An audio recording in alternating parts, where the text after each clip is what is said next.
Silicon ಸಿಟಿಯಲ್ಲಿ ಬಂಗಾರವನ್ನ ಬೇಕಾದರೆ ಕೊಳ್ಳಬಹುದು, ಆದ್ರೆ ಒಂದಡಿ ಜಾಗ ಖರೀದಿ ಮಾಡೋದು ಅಂದ್ರೆ ಒಂದು ಸಾಹಸನೇ ಸರಿ.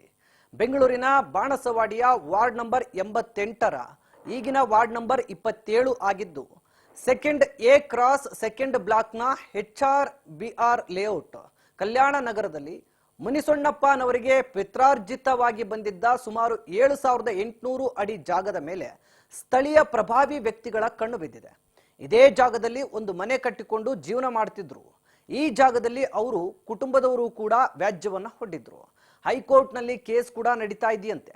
ಆದರೆ ಈ ಜಾಗವನ್ನ ಲಪಟಾಯಿಸಲು ಸಂಚು ಮಾಡಿ ಈ ಜಾಗ BDA ಸುಪರ್ದಿಗೆ ಬರುತ್ತದೆ ಅಂತ ಹೇಳಿ ಅಧಿಕಾರಿಗಳಿಗೆ ಸುಳ್ಳು ದಾಖಲಾತಿಗಳನ್ನ ನೀಡಿದ್ದಾರೆ. ಅಲ್ಲದೆ ನಮಗೆ ನಿರಂತರವಾಗಿ ತೊಂದರೆ ಕೊಡ್ತಿದ್ದಾರೆ, ಸಾಲದಕ್ಕೆ ಮನೆಯನ್ನು ಧ್ವಂಸ ಮಾಡಿದ್ದಾರೆ. ಅಲ್ಲದೆ ನಾವು ಕಾಂಪೌಂಡ್ ಕಟ್ಟಿದ್ರೆ ಅದನ್ನ ಕೂಡ ಕೆಡವಿದ್ದಾರೆ. ಏನು ಮಾಡಬೇಕು ಗೊತ್ತಾಗ್ತಾ ಇಲ್ಲ.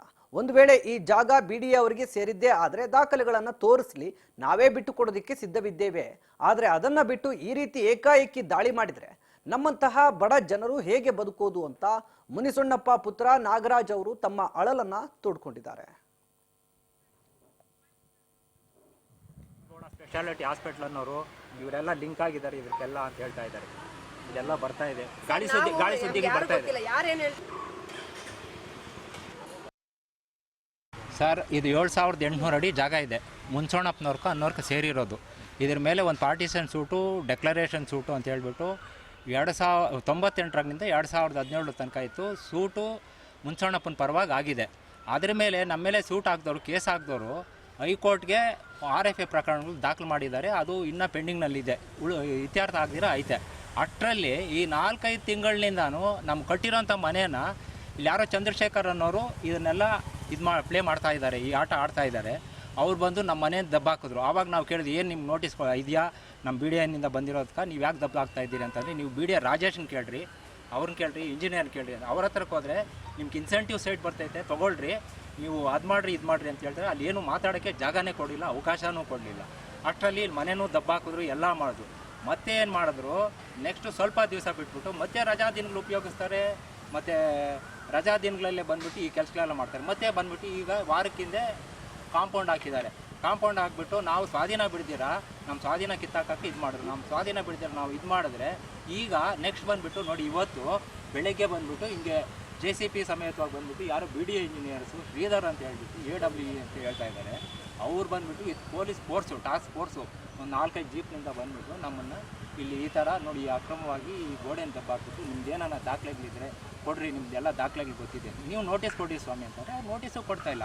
ಸರಿ, ಅಲಾಟ್ ಆಗಿದೆಯಾ, ಅಲಾಟ್ ಆಗಿರೋವಂಥದ್ದು ನೀವೇನ ದಾಖಲೆ ಕೊಡ್ರಿ ಅಂತಲೂ ಕೊಡ್ತಾ ಇಲ್ಲ. ಹಿಂಗೆ ನಮ್ಮನ್ನು ಅಕ್ರಮವಾಗಿ ಬೆದರಿಸಿ ಎಲ್ಲ ಈ ಥರ ಒಂದು ನಮಗೆ ತೊಂದರೆ ಮಾಡ್ತಾ ಇದ್ದಾರೆ ಸ್ವಾಮಿ. ಸೊ ಈ ಅಂತ ಹೇಳ್ಬಿಟ್ಟು AWE ಅಂತ ಹೇಳ್ತಾ ಇದ್ದಾರೆ. ಅವ್ರು ಬಂದುಬಿಟ್ಟು ಇದು ಪೊಲೀಸ್ ಫೋರ್ಸು, ಟಾಸ್ಕ್ ಫೋರ್ಸು ಒಂದು 4-5 ಜೀಪ್ನಿಂದ ಬಂದುಬಿಟ್ಟು ನಮ್ಮನ್ನು ಇಲ್ಲಿ ಈ ಥರ ನೋಡಿ ಅಕ್ರಮವಾಗಿ ಈ ಗೋಡೆಯನ್ನು ದಬ್ಬಾಕ್ಬಿಟ್ಟು ನಿಮ್ದೇನ ದಾಖಲೆಗಳಿದ್ರೆ ಕೊಡ್ರಿ, ನಿಮ್ದೆಲ್ಲ ದಾಖಲೆಗಳು ಗೊತ್ತಿದೆ, ನೀವು ನೋಟಿಸ್ ಕೊಡಿ ಸ್ವಾಮಿ ಅಂತಾರೆ. ನೋಟಿಸು ಕೊಡ್ತಾ ಇಲ್ಲ. ಸರಿ, ಅಲಾಟ್ ಆಗಿದೆಯಾ, ಅಲಾಟ್ ಆಗಿರೋವಂಥದ್ದು ನೀವೇನ ದಾಖಲೆ ಕೊಡ್ರಿ ಅಂತಲೂ ಕೊಡ್ತಾ ಇಲ್ಲ. ಹಿಂಗೆ ನಮ್ಮನ್ನು ಅಕ್ರಮವಾಗಿ ಬೆದರಿಸಿ ಎಲ್ಲ ಈ ಥರ ಒಂದು ನಮಗೆ ತೊಂದರೆ ಮಾಡ್ತಾ ಇದ್ದಾರೆ ಸ್ವಾಮಿ. ಸೊ ಈಗ ಬಂದು ಫಸ್ಟ್ ಟೈಮ್ ಅವ್ರ ಮನೆ ಡೆಮಾಲಿಷನ್ ಮಾಡಾದ್ಮೇಲೆ ಇಲ್ಲೇನಾದ್ರು ಬೋರ್ಡ್ ಗಿಡ ಹಾಕಿರಾ, ಈ ಈ ಸೊತ್ತು BDA ಸೇರಿ ಸ್ವಾಮಿ? ಡೆಮಾಲಿಷನ್ ಮಾಡಕ್ ಮುಂದೆ ಬೋರ್ಡ್ ಒಂದು ಹಾಕಿದ್ರು. ಬೋರ್ಡ್ ಒಂದು ಹಾಕ್ಬಿಟ್ಟು ಡೆಮಾಲಿಷ್ ಮಾಡಿದ ತಕ್ಷಣ ಆ ಬೋರ್ಡ್ ನೆತ್ತಿ ಮುಚ್ಚಿಕ್ಬಿಟ್ರು. ಅದನ್ನೆಲ್ಲ ನಾನು ಫೋಟೋ ಮಾಡ್ಕೊಂಡಿದ್ದೀನಿ, ನಾವು ಕೋರ್ಟ್ ಕೊಡಬೇಕಾಗುತ್ತೆ, ಅದ್ರ ಮಾಡ್ಕೊಂಡಿದ್ದೀನಿ. ಆ ದಾಖಲೆ ನಾನು ವಿತ್ ಎವಿಡೆನ್ಸ್ ನಾನು ಮಾಡ್ಕೊಂಡಿದ್ದೀನಿ. ಆಮೇಲೆ ಯಾಕೆ BDA ಅಂತ ಬೋರ್ಡ್ ಹಾಕ್ಬಾರ್ದಾಗಿತ್ತು? ಆವಾಗಲಿಂದ ಒಂದು 3 ತಿಂಗಳಾಗಿದೆ. 13/10ನಿಂದ ನಾನು ಕಂಪ್ಲೇಂಟ್ ಕೊಟ್ಟಿದ್ದೀನಿ. 23ನೇ ಇಸ್ವಿಯಾಗಿನಿಂದ ಬೋರ್ಡ್ ಹಾಕಿಲ್ಲ, ಏನಿಲ್ಲ. ಆ ಬೋರ್ಡ್ನೆಲ್ಲ ಎತ್ತು ಮುಚ್ಚಿಕ್ಬಿಟ್ರು. ಚಂದ್ರಶೇಖರ್ ಅಂತ ಹೇಳಿ ನೀವೇನು ಆರೋಪ ಮಾಡ್ತಾ ಇದ್ದೀರಲ್ಲ, ಚಂದ್ರಶೇಖರ್ಗೂ ನಿಮಗೂ ಏನು ಸಂಬಂಧ? ಅವ್ರಿಗೆ ಏನಾದರೂ ಪ್ರಾಪರ್ಟಿಗೆ ಏನಾದರೂ ಅವ್ರಿಗೂ ಏನಾದ್ರು ರಿಲೇಟೆಡ್ ಇದೆಯಾ? ಈ ಪಕ್ಕದಲ್ಲಿ ಏನಾದರೂ ಅವ್ರದ್ದು ಜಾಗ ಏನಾರು ಇದೆಯಾ? ಇಲ್ಲ ಸರ್, ಏನು ಜಾಗ ಇಲ್ಲ.